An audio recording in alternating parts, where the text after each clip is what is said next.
নমস্কার বন্ধুরা, মায়ের রান্না অ্যান্ড ব্লগ চ্যানেলে আপনাদের সকলকে জানাই অনেক স্বাগত। আজ আবারও হাজির হয়ে গেলাম দারুণ স্বাদের রেসিপি নিয়ে। আমি আজকে শেয়ার করব সম্পূর্ণ নিরামিষ একটি রেসিপি। এই নিরামিষ রেসিপিটা একবার বাড়িতে তৈরি করে খেলে কিন্তু বারবার খেতে মন চাইবে।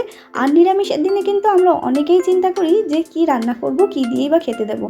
এইভাবে যদি পটলের রেসিপিটা একবার করে খেয়ে দেখেন তাহলে কিন্তু বারবার খেতে মন চাইবে। আর এই রেসিপিটা ভাত, রুটি, পরোটা, লুচি সবের সাথে কিন্তু দুর্দান্ত লাগবে। পটল দিয়ে কিন্তু অনেক রকম রেসিপি খেয়েছেন, তবে এইভাবে এই রেসিপিটা একবার খেয়ে দেখুন, দুর্দান্ত লাগবে। তো চলুন বন্ধুরা, কিভাবে তৈরি করেছি ঝটপট করে দেখে নেওয়া যাক। তার আগে যারা এখনও চ্যানেলটাকে সাবস্ক্রাইব করেননি তারা কিন্তু অবশ্যই চ্যানেলটাকে সাবস্ক্রাইব করে পাশে থাকা বেল আইকনটা অবশ্যই কিন্তু ক্লিক করে রাখবেন। তো প্রথমে আমি এখানে পটল নিয়ে নিয়েছি। পটলটাকে কিন্তু এরপরে খোসা ছাড়িয়ে নেব, আর কোনো রকম কিন্তু আমি টুকরো করব না।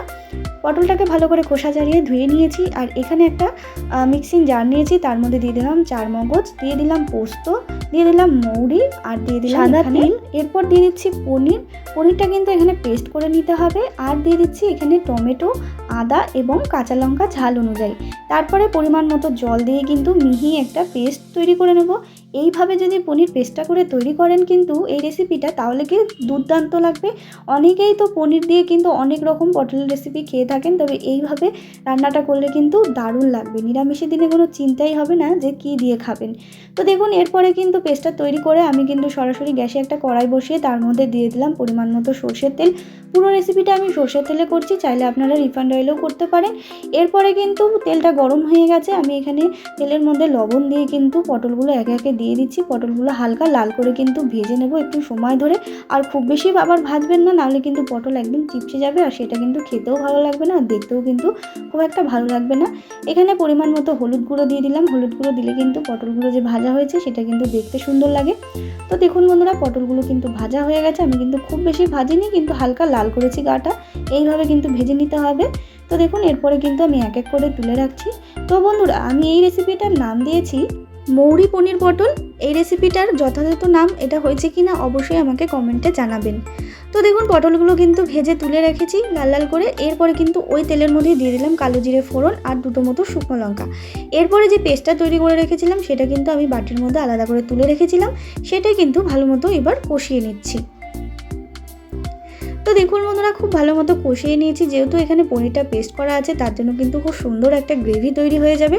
এরপরে আমি দিয়ে দিচ্ছি পরিমাণ মতো হলুদ গুঁড়ো, আর এখানে দিয়ে দিচ্ছি পরিমাণ মতো লবণ, আর এখানে দিয়ে দিচ্ছি কাশ্মীরি লঙ্কার গুঁড়ো, যাতে কালারটা একটু ভালো আসে। কাশ্মীরি লঙ্কার গুঁড়ো দিলে কিন্তু দুর্দান্ত আসবে।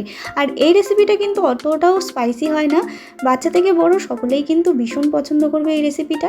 একটু মিষ্টি মিষ্টি টাইপের হয়, খেতে কিন্তু দুর্দান্ত লাগে। ভাত, রুটি, পরোটা, লুচি সবের সাথেই কিন্তু খুবই ভালো লাগবে। একবার নিরামিষের দিনে এই রেসিপিটা করে দেখুন, বারবার খেতে মন চাইবে।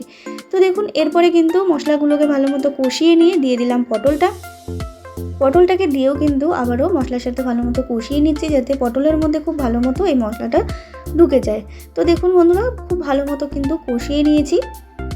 এইভাবে কিন্তু এই রান্নাটা করতে হবে।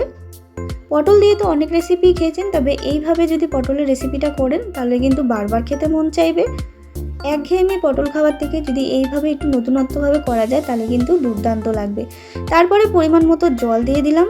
জল দিয়ে কিন্তু এরপরে কয়েকটা গোটা কাঁচা লঙ্কা দিয়ে ঢাকা দিয়ে দেবো। তারপরে 10 মিনিটের জন্য আমি এটা ঢাকা দিয়ে রান্না করে নেবো। 10 মিনিট পরে একটুখানি চিনি দিয়ে দিলাম, যাতে নুন আর ঝালটা ব্যালেন্সে থাকে। তারপর দিয়ে দিলাম গরম মশলার গুঁড়ো। ব্যাস, আর কিন্তু কিচ্ছু দেওয়ার নেই। এরপরে পটলটাকে ভালো করে আবারও একটু ফুটিয়ে নিয়েছি 2 থেকে 3 মিনিটের জন্য। 2 থেকে 3 মিনিট পরেই দেখবেন এতটা সুন্দর হয়ে গেছে। এটা কিন্তু ভীষণই ভালো লাগে, আর এই গ্রেভিটা কিন্তু জাস্ট অসাধারণ লাগে। বাড়িতে কিন্তু একবার হলেও এই পটলের রেসিপিটা হওয়া চাই। আর এই গরমের সময় কিন্তু পটল দিয়ে আমরা অনেক রকম রেসিপি খেয়ে থাকি, তবে এই রেসিপিটা একদম নতুনত্ব রেসিপি বলতে পারেন। বাড়িতে অবশ্যই তৈরি করে দেখবেন, খুবই ভালো লাগবে। তো বন্ধুরা, আমার আজকের এই রেসিপিটা আপনাদের কেমন লাগলো অবশ্যই কমেন্ট জানাতে কিন্তু ভুলবেন না। আর অবশ্যই একটা লাইক করবেন, শেয়ার করবেন। আর যারা এখনও চ্যানেলটাকে সাবস্ক্রাইব করেননি তারা কিন্তু অবশ্যই চ্যানেলটাকে সাবস্ক্রাইব করে পাশে থাকবেন নিত্য নতুন ভিডিও দেখার জন্য। আবারও হাজির হয়ে যাব নতুন কোনো রেসিপির সাথে। ততক্ষণের জন্য ভালো থাকবেন, সুস্থ থাকবেন। ধন্যবাদ।